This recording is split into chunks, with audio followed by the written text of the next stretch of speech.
a daring operation in the pre-dawn hours in 2 a.m. local in Caracas, 1 a.m. East Coast time. U.S. Special Operations Forces flew in from off the coast of Venezuela to snatch Venezuelan leader Nicolas Maduro and his wife. President Trump announcing the news on Truth Social a short time ago. I'll read it for our viewers. It says, quote, "The United States of America has successfully carried out a large-scale strike against Venezuela and its leader, President Nicolas Maduro, who has been, along with his wife, captured and flown out of the country. This operation was done in conjunction with U.S. law enforcement. Details to follow. There will be a news conference today at 11 a.m. at Mar-a-Lago. Thank you for your attention to this matter. President Donald J. Trump." And just before the assault force arrived at Maduro's compound, you can imagine the intelligence that U.S. intelligence agency had to have to know where to send the assault force to be able to locate and grab Maduro as well as his wife. You had numerous airstrikes throughout Caracas targeting Maduro's forces at a military base in Caracas as well as an air base, also Venezuela's largest port. And this is something President Trump has been threatening for months. It started with the drone strikes on the alleged drug boats in the Caribbean and the Eastern Pacific,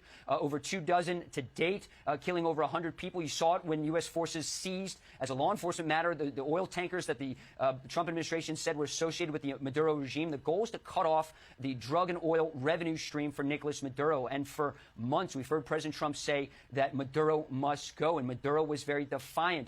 Despite repeated threats from President Trump, over 15 times, President Trump said he will be striking on land. Recall on Monday, we heard the president confirming that the CIA struck a target along the coast of Venezuela, destroying some of Maduro's drug boats. And again, this has been something that is not quite unprecedented. We saw in 1989 with the seizure of Manuel Noriega from Panama.